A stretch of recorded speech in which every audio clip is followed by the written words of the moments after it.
工厂内底的工人无用咧洗鸡卵，最近鸡卵的供需失衡，除了疫情、禽流感，还有饲料起价等等的因素。农民各讲，过年期间卵箱要求红盘价，嘛是重要的原因之一。大概落差大概在于4块到5块一台斤。对，这万箱去乘以一箱100块的让利。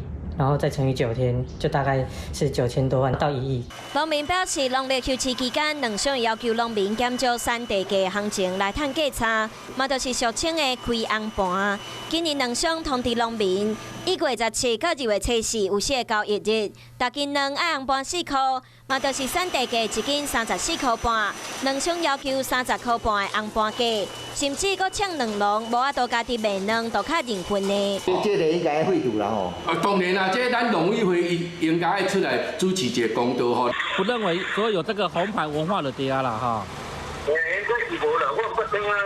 因为发展产销通路有一定的标准，真侪农民不得不接受红盘文化，或者是规期减少价啊、减少能量，嘛减少互红盘价发射。有关于既得利益者，我觉得是因为不想踩这个地雷。已成立这个跨部会的物价联合稽查小组哈，来做这个主动稽查的动作。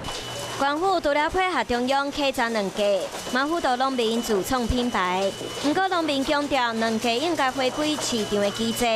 若是要控制两个价数，嘛应该做回控制饲料的价数。啊无农民减产，搁会互卵箱发射，民众搁买袂着卵，恐惊会造成恶性的循环。